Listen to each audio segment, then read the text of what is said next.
Dites-moi un petit peu, vous voulez nous donner quelques nouvelles déjà concernant l'Ukraine? Eh bien, les opérations militaires spéciales russes en Ukraine se poursuivent. Il y a de lourds combats du côté de Konstantinovka, Kupiansk. Ça tape assez dur. La Russie continue toujours d'avancer. D'ailleurs, c'est pour cela qu'on entend Jean-Noël Barrot crier à corps et à cri que l'opération spéciale russe est un échec. C'est pas notre échec, c'est leur échec. Mais on continue d'avancer sur toute la ligne de front, en fait. Euh, Encore une fois, je le redis, et c'est ce que je dis quasiment à chaque fois, mais parce qu'il faut que ça rentre vraiment bien dans la tête des gens. C'est pas une course contre la montre, on a le temps. La course contre la montre, c'est plutôt pour le côté ukrainien. Et comme on avance sur toutes les parties de la ligne de front, les Ukrainiens font en ce moment ce qu'ils savent très bien faire, malheureusement, avec l'aide des Occidentaux, notamment des Britanniques. Ce sont les frappes dans la grande profondeur sur le territoire de la Fédération de Russie, dans des endroits qui n'ont absolument rien à voir avec la ligne de front, mais qui sont faites pour impacter notre propre système énergétique, puisqu'ils s'amusent malheureusement à taper des infrastructures pétrolières. Alors la Russie est extrêmement patiente, extrêmement patiente.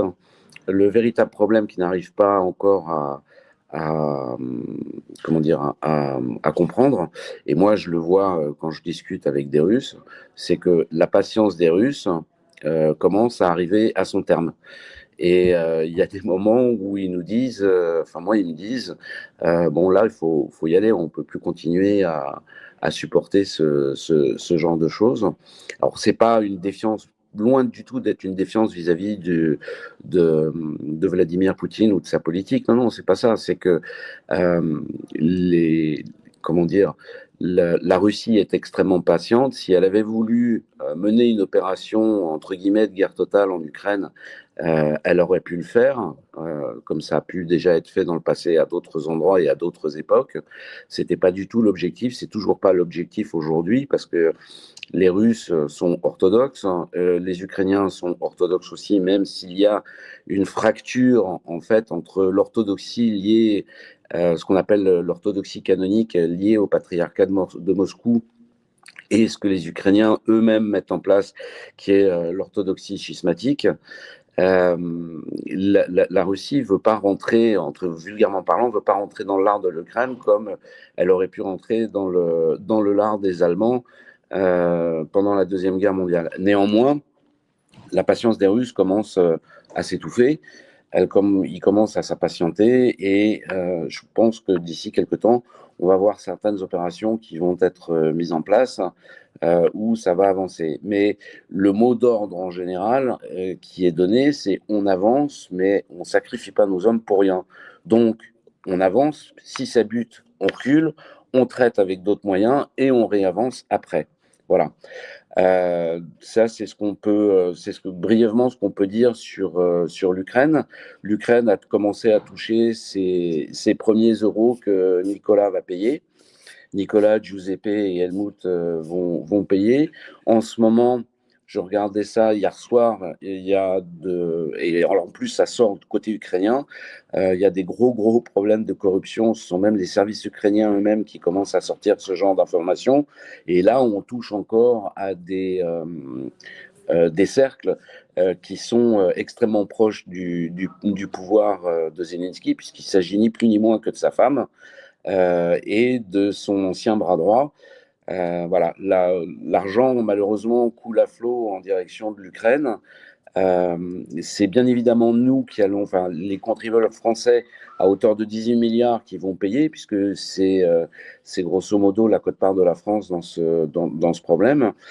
Sauf que comme tout est basé sur le remboursement de ce prêt par l'Ukraine avec les dommages de guerre que la Russie devrait lui payer. Encore une fois, on n'a jamais vu un pays vainqueur payer des dommages de guerre à un pays vaincu, ou alors garanti par les assets russes qui sont gelés, pour lesquels Pour l'instant, ils n'ont osé toucher qu'aux intérêts et pas aux assets en eux-mêmes parce que ce serait beaucoup trop dangereux. Et puis en ce moment, ils ont aussi en Europe d'autres chats à fouetter avec la crise énergétique qui arrive. On reste dans pas dans une impasse, mais dans une marge des opérations constante, entre guillemets. Par contre, ce qui est beaucoup plus à craindre, ce sont effectivement les opérations terroristes ukrainiennes. Moi, je regarde la presse. Alors, il y a presse et presse, il y a de tout, mais j'ai aussi un réseau et des contacts. C'est tous les jours que les services spéciaux russes, mais vraiment tous les jours, que les services spéciaux russes, donc le FSB ou d'autres, mènent des opérations et arrêtent des terroristes ukrainiens qui sont sur le territoire de la Fédération de Russie, ce qui est en soi pas extrêmement compliqué, puisque les Ukrainiens parlent russe. À défaut de parler ukrainien, ils parlent aussi pour une grande majorité le russe. Et un Ukrainien russophone en Russie, c'est assez facile à cacher. En tout cas, ce serait plus facile qu'un terroriste français parlant russe avec un accent français. Donc, on fait extrêmement attention. Alors, on n'est pas non plus en état de peur, c'est pas ce que je veux dire, mais c'est un sujet qui est connu, reconnu et traité. Pour le reste, on vient de voir, puisqu'on c'est en relation aussi avec l'Ukraine, on vient de voir que Macron a encore fait son show à l'américaine avec les exercices Orion 2026. Donc je rappelle que ces exercices se sont déroulés en plusieurs phases. Il y a eu une première phase où ces idiots ont communiqué, enfin quand je dis ces idiots, oui, quelque part, ont communiqué sur la réalisation de ces exercices et on a pu voir les dispositifs qui étaient mis en place. Alors évidemment, pour tous ceux qui connaissent un petit peu le fonctionnement de l'armée et ce qui se passe sur le théâtre ukrainien, puisqu'on est dans une guerre totalement asymétrique et hybride, tout ce que l'OTAN connaissait avant a été battu en brèche avec les tranchées, avec les drones, avec ce genre de choses, ce qui rend les dispositifs et les mises en place de dispositifs des armées de l'OTAN complètement obsolètes par rapport à ce qui se fait dans le monde aujourd'hui. Et ça, on le voit en Ukraine, on le voit aussi au sud Liban avec les Israéliens qui viennent de ramasser très très cher avec les essaims de drones libanais.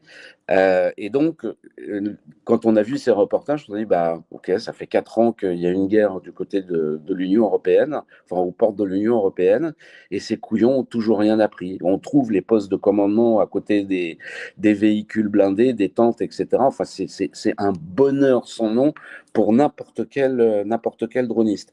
Et dans ce cadre-là, l'humiliation ultime est arrivée du côté des pays baltes, puisque 3 ou 4 dronistes ukrainiens, avec le matériel qui allait bien, ont littéralement réduit en cendres 2 bataillons en moins de 24 heures. Et 2 bataillons, suivant la taille du bataillon, on va dire entre 1000 et 1500 hommes, ou 1200 hommes en moyenne, c'est quand même considérable. Et donc Macron, là, vient de remettre encore une couche sur la poussière, entre guillemets, puisqu'il a fait la deuxième partie de ses exercices, que bien évidemment, il y avait un groupe de chasseurs alpins qui jouait le rôle des méchants russes, parce que bien évidemment, ces exercices sont dirigés contre la Russie. Bien évidemment, les méchants russes ne pouvaient pas gagner et Macron éructait de joie puisque l'armée française avait réussi ces exercices dans des conditions qui sont encore certainement très, très, très éloignées de ce que serait une guerre haute intensité aujourd'hui. Mais le message, lui, en filigrane, il est là. Et Macron le dit lui-même, puisqu'il, dans son discours, il parlait des ennemis de la France. Donc, le seul véritable ennemi de la France, c'est la France elle-même et l'Union européenne. La Russie n'en est pas un, mais lui considère que la Russie en est un. C'était un message qui nous était directement adressé. Voilà. Donc ici, comme je côtoie quand même pas mal de militaires, de temps en temps, ça nous fait rigoler. Enfin, ça nous fait souvent rigoler, mais ça nous fait quand même rigoler jaune parce que la provocation est là. Et Macron n'a toujours pas compris qu'il n'était pas de taille à lutter contre l'armée russe, que la taille de l'armée française est une armée qui est relativement réduite. Alors, je ne dis pas qu'elle ne sait rien faire, c'est pas du tout ce que je dis. Elle a des compétences, elle a de très grandes compétences dans certains domaines, c'est indéniable. Il ne faut pas non plus me faire dire ce que je ne dis pas, mais d'une façon haute intensité et conventionnelle, il n'y a pas photo, ça ira encore plus vite que pour l'Ukraine. L'autre problème étant aussi en Cyril, France. là, Ouais. là j'ai une question en fait. L'exercice Orion, ça ne concerne pas ce qui a été prévu et qui est annoncé par déjà plusieurs canaux, les fameux exercices autour des frappes nucléaires. Est-ce que c'est la même chose ou pas? Alors, pour être très honnête, je ne peux pas dire aujourd'hui avec certitude que ces exercices de frappe qui vont avoir lieu au mois de juin fassent partie des exercices Orion 2026. Ça, j'ai pas eu de communication là-dessus, très honnêtement, et je vais être très honnête aussi, j'ai pas cherché à savoir si c'était lié aux exercices 2026, Orion 2026, ou si c'était lié à un autre type d'exercice. Pourquoi? C'est Parce que déjà, ce serait très simple de découvrir si c'est lié ou pas. Orion 26, est-ce que ce sont les exercices de l'OTAN ou pas? ah, ça inclut des pays de l'OTAN, oui, tout à fait, bien sûr. Donc, Et le fait, donc c'est indépendant. C'est sûr que c'est donc, indépendant parce que c'est entre la France et la Pologne, hors OTAN, que vont se passer ces exercices nucléaires. donc c'est encore pire, Oui. quelque part, je Ah dirais. oui. Donc, Ah oui. donc c'est encore pire. J'en avais brièvement parlé la semaine dernière, mais je vais en reparler un tout petit peu. Pourquoi est-ce que ces exercices de frappe nucléaire de la France à l'encontre de la Biélorussie au travers de la Pologne, qui est la Biélorussie, qui est un pays frère de la Russie, un pays, comment dire, ils sont liés par un pacte de défense. La Russie et la Biélorussie sont liés par un pacte de défense. On a des missiles qui sont en Biélorussie. C'est un secret pour personne et la communication entre Loukachenko et Vladimir Poutine fonctionne parfaitement. Donc ça, c'est déjà une attaque directe contre la Russie. La deuxième, c'est que dans la Baltique, c'est pas très grand. Il y a les nano-États, ce qu'on appelle les trois petits cochons qui sont là-haut, mais Les on Pays-Bas. a, ouais, mais on a l'enclave de Kaliningrad qui se trouve à cet endroit-là, et puis on a tout ce qui est un Connu peu, et reconnu par l'ONU comme bien étant du sûr, territoire russe, pour le bien sûr, rappeler. bien sûr. Non, non, c'est un territoire russe. Il n'y a pas aucune ambiguïté là-dessus, mais on sait que c'est potentiellement une frappe de l'Occident sur la Russie ou une provocation. Et c'est là le véritable problème, en fait. C'est que ces exercices de frappe nucléaire qui vont avoir lieu ne sont que ce que j'appelle de la très haute provocation. Pourquoi? Parce que si la France devait lancer une frappe nucléaire sur la Russie avec les forces aériennes spéciales, donc les Rafales, qui sont des FAS, qui sont équipés pour ça. Le faire depuis la France, ce serait un peu compliqué. Le faire depuis un poste avancé en Pologne, ce serait plus facile. Mais il faut surtout pas oublier que nous, on a des yeux et des radars et que l'on regarde. Et encore une fois, ce qui fait pour le coup, toute la force de la dissuasion nucléaire française, c'est pas les forces aériennes stratégiques dont on sait que les pertes seront énormes avant même que les missiles aient atteint leurs objectifs. C'est la dissuasion nucléaire sous-marine avec les quatre sous-marins que l'on a qui emportent les têtes nucléaires, notamment les TNO, qui sont les nouvelles têtes nucléaires, avec une portée suivant la charge et le nombre de têtes qui peut aller jusqu'à plus de 10 000 km. Donc c'est ça. Et la France a toujours, dans sa dissuasion nucléaire, travaillé sur ce qu'on appelle la stricte suffisance, c'est-à-dire que la stricte suffisance doit permettre à un ennemi potentiel de comprendre que s'il attaquait la France, les pertes qu'il subirait seraient totalement inacceptables par rapport aux gains que l'attaque aurait eu. Sachant qu'en plus, la France, dans la doctrine nucléaire, se réserve le droit d'une frappe préventive. Euh, C'est-à-dire qu'on frapperait avec une arme nucléaire en disant voilà, on a frappé là avec une arme nucléaire, la prochaine fois, ce ne sera pas du tout la même chose.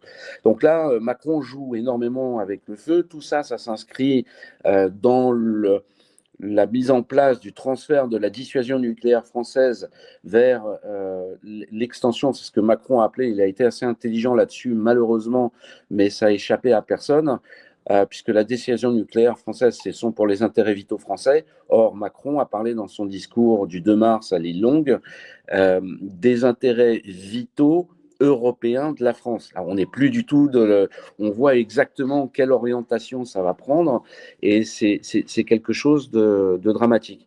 Donc, on va voir, pour l'instant, ces exercices auront lieu. On va voir s'ils sont confirmés. Par contre, ce que je peux vous dire, c'est que ici, c'est scruté à la loupe et il n'est pas impossible qu'il y ait des chasseurs russes qui interceptent les avions français. Parce qu'un exercice de frappe nucléaire, on peut dire que c'est un exercice, mais c'est peut-être pas un exercice non plus.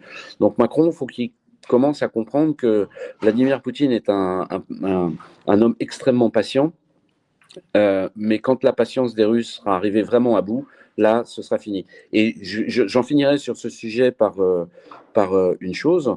La Russie a aussi une dissuasion nucléaire. On a des missiles balistiques hypersoniques comme l'Orichnik, par exemple, dont même le Pentagone avoue officiellement que il n'y a rien pour arrêter ça. Il faut savoir que nous, on travaille déjà sur la nouvelle génération. Parce que si nous, on a travaillé dessus, on se doute bien aussi que les Français, les Américains et les autres vont travailler sur cette technologie. Donc, il faut qu'on garde l'avance que l'on a dans ce domaine.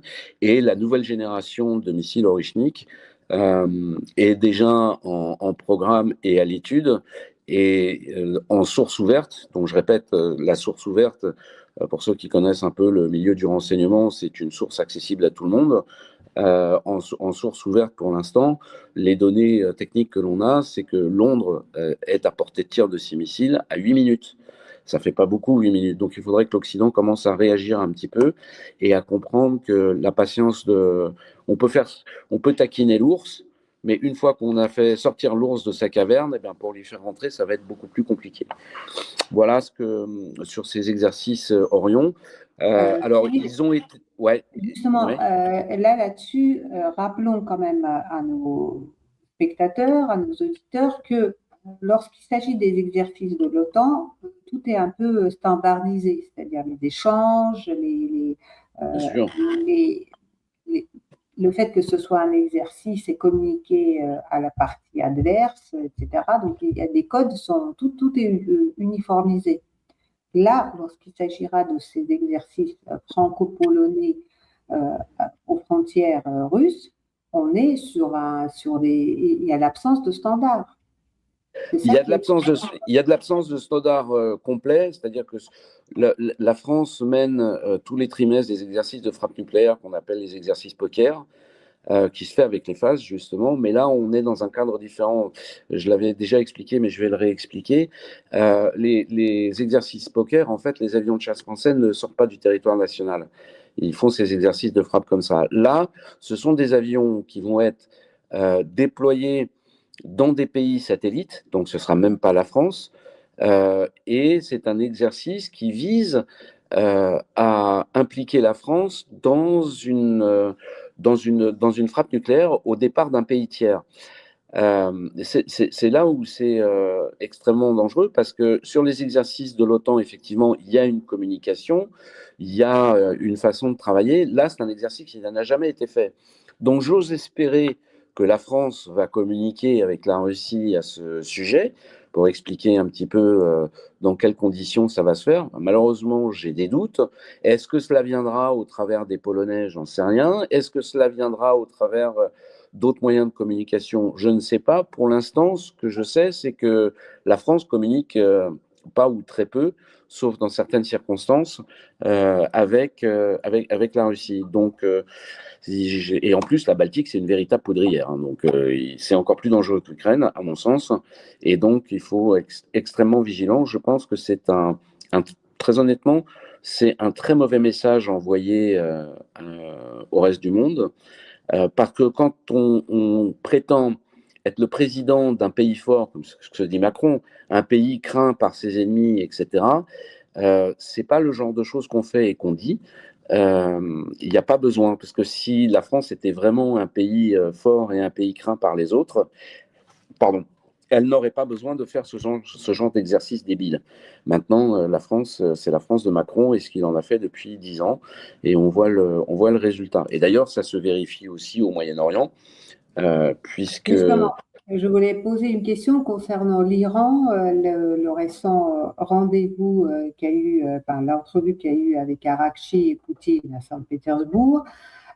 Un autre élément, c'est que Poutine a aussi proposé aux pays du Golfe d'être interlocuteur pour le conflit en Ukraine, ce qui est assez surprenant. Et puis le PEP ou l'Arabie Saoudite annonce sortir des accords sur… qu'est-ce que vous avez de tout ça? En fait, il y a des choses qui se passent, mais on ne sait pas quelle est la portée et qu'est-ce que ça nous dit. Alors, il y a beaucoup de choses qui se passent, mais en fait, ça reste limité quelque part sous une cloche. Pourquoi? Parce que Trump, il ne sait toujours pas comment sortir de ce bourbier, donc il fait n'importe quoi, mais ça, on est habitué. En fait, pour Trump, sortir de ce bourbier revient à négocier la capitulation de l'Iran. Donc là, il peut rêver tout debout, ça n'arrivera jamais. La Russie a toujours eu un rôle extrêmement important, d'abord parce que c'est un pays des BRICS comme l'Iran. La Russie a toujours eu un rôle à jouer dans la région. La visite d'Araqchi à Moscou la semaine dernière a permis d'évoluer sur pas mal de sujets. Alors évidemment, la Russie ne fait pas de la diplomatie avec du mégaphone. Donc quand il y a des discussions qui ont lieu, en général, ils s'accordent sur un discours de conférence de presse à l'issue des discussions, mais il y a des choses dont on n'est pas au courant. Ce que je sais, par exemple, et là, il y a peut-être potentiellement une évolution, mais il n'y a rien qui puisse affirmer ou infirmer ce que je vais dire. Beaucoup de gens avaient dit oui, la Russie aide l'Iran. Alors la Russie a des accords de défense avec l'Iran, oui, ça c'est clair, mais la Russie n'a pas d'accord de défense mutuelle avec l'Iran, comme elle en a avec la Biélorussie et comme elle en a avec la Corée du Nord. La Russie avait proposé il y a quelque temps à l'Iran d'avoir ce type de partenariat et l'Iran avait dit non. On n'en a pas besoin, on va se débrouiller tout seul. Bon, entre-temps, il s'est passé ce qui s'est passé. Finalement, ils s'en sont très bien sortis parce qu'ils ont joué extrêmement intelligemment par rapport aux Israéliens et aux Américains. Mais dans le cadre des négociations, aujourd'hui, c'est tout complètement bloqué. Il n'y a rien qui se passe, c'est bloqué. Parce que Trump n'envisage une sortie de crise que par la capitulation de l'Iran. L'Iran, bien évidemment, ne va pas capituler. L'Iran est un pays souverain qui a dit on ne veut pas d'armes nucléaires, mais on a un programme nucléaire et on va suivre notre programme nucléaire, que ça vous plaise ou non. Et non, on ne vous donnera pas plus qu'on donnera à n'importe qui d'autre, l'uranium enrichi que nous avons pour nos propres programmes. Alors, pour que les auditeurs comprennent bien, dans l'enrichissement de l'uranium, en fait, il y a l'uranium très hautement enrichi et l'uranium faiblement enrichi. L'uranium faiblement enrichi sert de combustible dans les centrales nucléaires. L'uranium très hautement enrichi, c'est de l'uranium qui vient s'ajouter à du plutonium, du deutérium et ou du tritium pour fabriquer une bombe nucléaire. Ça, ils n'en ont pas besoin, mais ils ont leur propre programme et ils ont bien l'intention de continuer leur propre programme.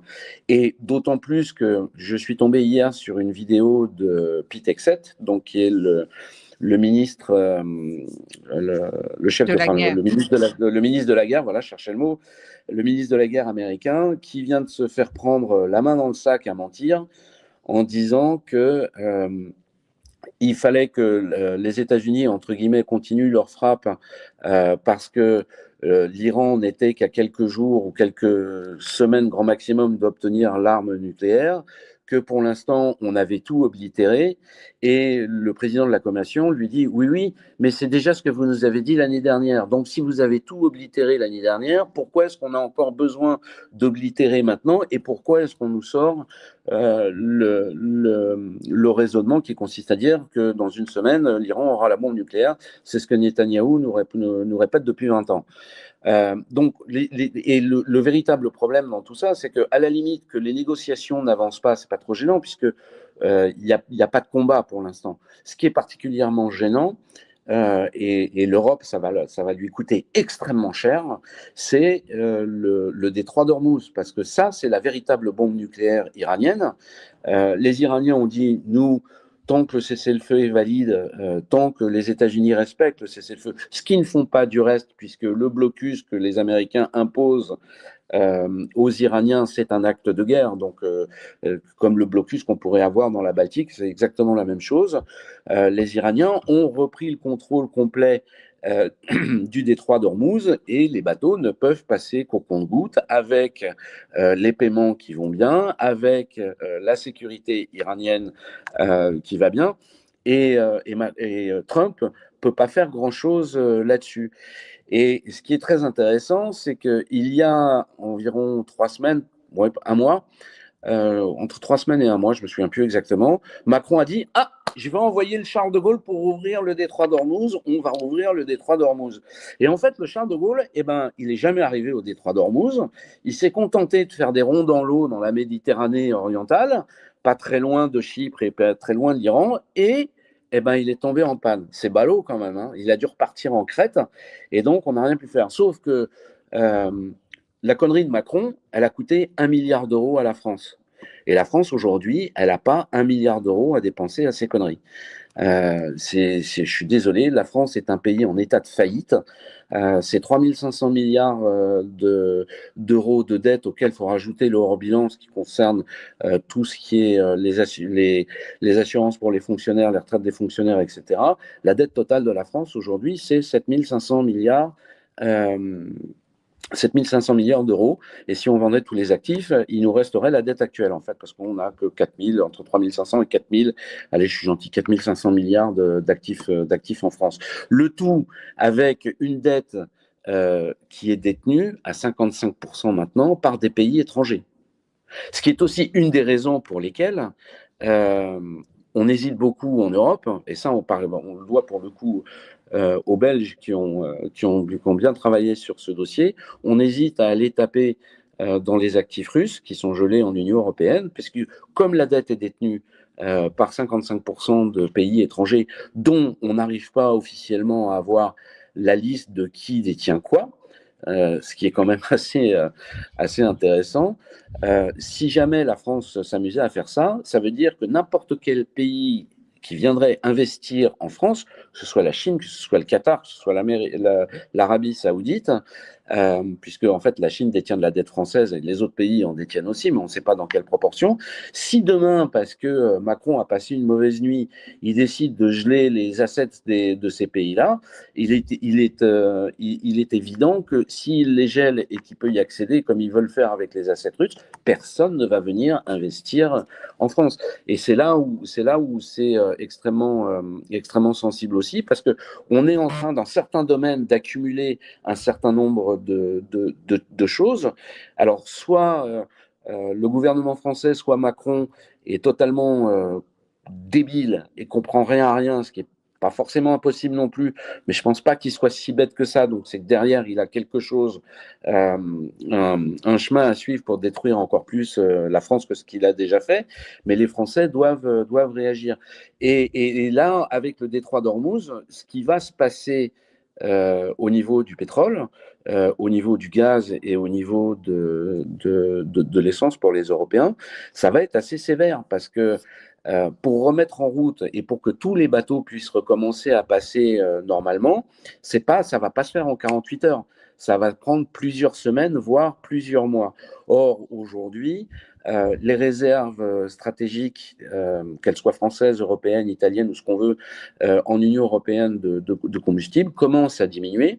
Les États-Unis ont un niveau de réserve stratégique de pétrole, d'essence, etc., qui a jamais été aussi bas. Et du coup, là, les pétroliers américains sont en train de travailler avec Trump pour voir si ils n'allaient pas pouvoir piquer du pétrole aux Vénézuéliens, ce qui, à mon avis, va être fait. Mais très rapidement, en France, et on va avoir exactement la même chose. Le temps que ce soit remis en route, les bateaux, il faut qu'ils aient le temps de passer. Et puis surtout, un bateau, ce n'est pas un avion. Il faut que ça ait le temps d'arriver à destination, que le matériel soit, la cargaison soit traitée, etc., ça va être relativement compliqué. Le pétrole, hier, a fait un bond à 122 dollars. Je n'ai pas encore compris, très honnêtement, par quel miracle il est redescendu en dessous des 110 dollars hier soir. Donc, je ne sais pas ce qui a été annoncé. En plus, je suis en Sibérie, donc je n'ai pas accès à toutes les informations, pour être très honnête. Mais de voir hier matin, ça avait rouvert à 111, 112. C'est monté en flèche à 120 et dans la soirée, c'est redescendu à 106, 107 dollars le baril de Brent. Donc, il y a quelque C'est chose qui a dû peut-être être annoncé. lié. Vous m'entendez bien là, Cyril? Oui, oui, oui. C'est peut-être lié encore à une phrase de Donald Trump qui a dit, donc on a arraisonné 2 bateaux, on a capturé leurs marchandises, donc s'il y avait 4 millions de barils de Brent, enfin barils de pétrole à bord, il dit nous sommes comme des pirates. Il dit je ne savais pas que c'était aussi lucratif comme business. Ouais, alors, Au XXIe siècle, le bonhomme c'est orange hallucinant. découvre que la piraterie est un business lucratif. La piraterie maritime, ça a malheureusement toujours été un business lucratif. La France sait de quoi elle parle, puisqu'elle s'est livrée un certain nombre de fois de la piraterie maritime avec des bateaux russes qu'elle est obligée de laisser partir derrière parce que bah, finalement, il n'y a pas matière à. Trump, alors c'est vrai que ça, on l'entend, mais on l'entend de partout et ça ne date pas d'hier ni d'avant-hier. Trump affirme que le blocus américain sur le détroit d'Ormuz est tel qu'il n'y a pas une sardine qui passe. Bon, alors on va lui expliquer à Trump qu'il y a quand même des sardines qui passent parce que les bateaux iraniens passent, les bateaux chinois passent, les bateaux russes passent, les bateaux iraniens sont escortés par la marine iranienne, dont Trump s'amuse à nous dire que tous les bateaux gisent par le fond du détroit d'Ormuz, ce qui est bien évidemment pas vrai. Au Le fond de véritable l'océan. problème, voilà, le véritable problème dans ce cas-là, c'est que si Trump voulait vraiment appliquer un blocus total de l'Iran au travers de ce détroit, ça voudrait dire que chaque bateau qui passe accompagné par la marine iranienne ou sous la sécurité de la marine iranienne, eh bien, les Américains devraient tirer sur les Iraniens. Alors, bien évidemment, c'est quelque chose qu'il ne va pas faire. Parce que, encore une fois, et ça, il l'a redit pas plus tard que cette nuit, excusez-moi, pardon. Il l'a redit pas plus tard que cette nuit. Pour Trump, alors à boire et à manger, hein, mais pour Trump, les opérations militaires en Iran sont terminées. Donc, ça veut dire que s'ils s'amusent à tirer sur des bateaux iraniens pour faire respecter le blocus, ils redéclenchent un conflit pour lequel ils essayent désespérément de sortir sans savoir comment faire. Je sais que la semaine dernière, Trump s'était aussi vanté d'avoir arraisonné 2 ou 3 bateaux. Ce qu'il a oublié de préciser, c'est qu'il y en a 38 qui sont passés. Euh, donc, il y a, comme d'habitude, avec Trump, il y a l'être et le paraître. Et il faut bien faire la différence parce que c'est un clown dangereux. C'est vraiment un clown dangereux et il est d'un certain côté prévisible, d'un autre côté totalement imprévisible. On ne sait pas ce qu'il va nous sortir de son chapeau. Le blocus iranien, en fait, c'est pas un véritable blocus. Il faut en être bien conscient. Il y a des bateaux qui passent, et heureusement, il y a des bateaux qui passent. Mais il faudrait, en fait, malheureusement, encore peu pour rebasculer. Là, on a fait 3 pas en avant pour rebasculer 5 pas en arrière et que le conflit reprenne. Parce qu'il faut ne pas oublier une chose, c'est que ni les États-Unis ni Israël n'ont atteint le moindre objectif de guerre dans ce conflit. Absolument aucun. On nous a dit, et au contraire, ils ont perdu énormément de choses. Les États-Unis sont en manque de missiles, de certains missiles, et la production est encore beaucoup trop lente. Les radars ont terriblement souffert à tel point que les Américains ont été obligés d'aller prendre des radars qui étaient en Corée du Sud pour les ramener au Moyen-Orient. Les bases militaires américaines au Moyen-Orient ont souffert sévèrement. Aucun des objectifs militaires n'a été rempli, pas plus militaire que militaro-nucléaire, en fait, puisque l'Iran a toujours ses capacités nucléaires. Je sais qu'à certains moments, il y a des frappes qui ont été faites sur le complexe nucléaire, complexe nucléaire industriel nucléaire. C'était Natanz, je crois. Et ce qui a été très amusant, c'est que, entre guillemets, c'est que ces frappes se sont arrêtées parce qu'il y en a qui ont dit, notamment l'AIEA a dit non, arrêtez vos conneries, vous ne pouvez pas taper une centrale nucléaire, c'est pas possible, c'est beaucoup trop dangereux. Je rappelle, pour faire un parallèle avec l'Ukraine, que la centrale de Zaporozhye est une centrale nucléaire qui est sous le contrôle de la Fédération de Russie, dans lequel il y a des Ukrainiens et des Russes qui travaillent ensemble pour faire tourner le système, et que les Ukrainiens, sur une autre centrale qui est ni plus ni moins que le complexe de Tchernobyl, s'est amusé à balancer des drones pour essayer de faire péter le bouclier au-dessus du réacteur qui avait explosé il y a quelques décennies. Le réacteur 4, voilà, de Tchernobyl. Et les Ukrainiens ont balancé des drones dessus pour essayer de le faire péter et provoquer un incident nucléaire en disant non, mais c'est la Russie qui tape. Non, c'est pas vrai. La centrale, pas plus. Mais c'est pareil. Nous, on le sait parce que les enquêtes sont faites, parce que ça sort. Mais avec la Pravda européenne et la propagande européenne, c'est très compliqué. Pour certains d'obtenir la bonne information.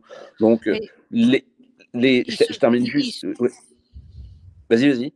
Je disais, il suffit juste d'être logique. La centrale Zaporozhye est sous contrôle russe. L'Ukraine demande à ce que la Russie libère, mais c'est bien la centrale nucléaire de Zaporozhye qui subit des frappes. Donc, les Russes se frapperaient alors qu'ils la contrôlent. Ça n'a aucune logique. Non, mais c'est la logique européenne, voilà. Là, parfois, le cœur a des raisons que la raison ne connaît pas. Donc, c'est la logique européenne. Non, mais évidemment, je dis ça un petit peu en rigolant. Il est bien évident que la Russie ne va pas frapper ses propres installations. Alors pour le coup, Tchernobyl, c'est différent, mais non, c'est quand même l'Ukraine qui le fait. Et je rappelle que, juste pour ceux qui ne s'en souviennent pas, quand les Ukrainiens sont rentrés dans l'oblast de Koursk, leur destination, c'était la centrale de Kourtchakov. Celle-là, ils la voulaient. Et avec tout ce que ça pouvait comporter. Donc voilà, c'était pour faire le parallèle avec l'Ukraine au niveau du nucléaire. En Iran, c'est statu quo. Brace for impact, c'est ce qu'on a l'habitude de dire en aviation, parce que le détroit ne va pas rouvrir tout de suite, le prix de l'essence ne va pas baisser, et je pense qu'en France, il n'a pas baissé, contrairement à ce que certains pourraient dire, et donc, en Europe, vous risquez de vous trouver avec une pénurie. La première qui est annoncée déjà, c'est pénurie de kérosène. Lufthansa va supprimer 20 000 vols. Je pense que d'autres compagnies aériennes vont le faire. Alors pourquoi le kérosène plus qu'autre chose? C'est parce qu'en fait, on pourrait obtenir du kérosène à partir de pétrole américain ou d'autres. Mais ça se fait à partir de pétrole lourd. Et le pétrole lourd, on le trouve principalement dans les pays du Golfe. Et donc, c'est par bateau que cela arrive. Et je ne suis pas certain, pour être très honnête, je sais que la France a des raffineries, bien évidemment, mais pour que les raffineries tournent, il faut qu'il y ait du pétrole à faire venir.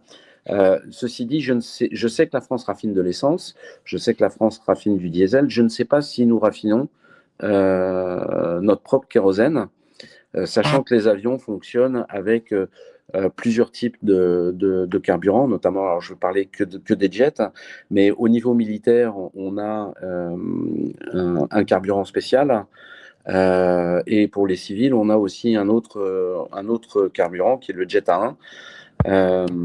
C'est pour les militaires, c'est le JP4, JP6. Le raffinage est différent. Et donc ça, je ne sais pas si nous raffinons nous-mêmes en France ce carburant-là ou si on l'importe. Ça, pour le coup, je n'ai pas l'info. Mais ça risque d'être compliqué. Ouais. Bonne chance. Écoutez, cher Cyril, vous avez fait le tour. Est-ce que vous avez quelques annonces à faire vous concernant je crois que le X refonctionne, mais en anglais. Alors, le X fonctionne en anglais. Je vais en ouvrir un autre en français. Donc, pour les anglophones et les francophones pourront aller sur le francophone, les anglophones pourront aller sur l'anglophone. Finalement, je vais relancer un site internet. Donc, avis au service français. Vous ne m'avez pas fait taire. Donc, on va relancer un site internet. Oui, tout à fait. Et alors, j'ai des déplacements de prévus, mais j'en parle pas plus que là pour l'instant, mais ça va être intéressant. Ouais. Donc, Telegram, le canal Telegram fonctionne. Le canal Twitter fonctionne. Le deuxième canal Twitter va arriver bientôt et le site internet arrivera, je pense, le mois prochain. Le temps qu'on travaille dessus. On s'abonne? Alors, pour le canal Telegram, eh bien, c'est France Libre Média. Il suffit de s'abonner. Donc, il y a des publications qui sont faites tous les jours, bien évidemment. Chaque personne, tout le monde peut commenter les publications. Quand on veut commenter une publication, on clique sur commentaire et ça vous emmène sur la deuxième partie du canal qui est le France Libre Média Group, qui est dédié au chat. En fait, c'est un groupe chat. Pour le canal Twitter, c'est @France Libre Média EN, puisque c'est en anglais.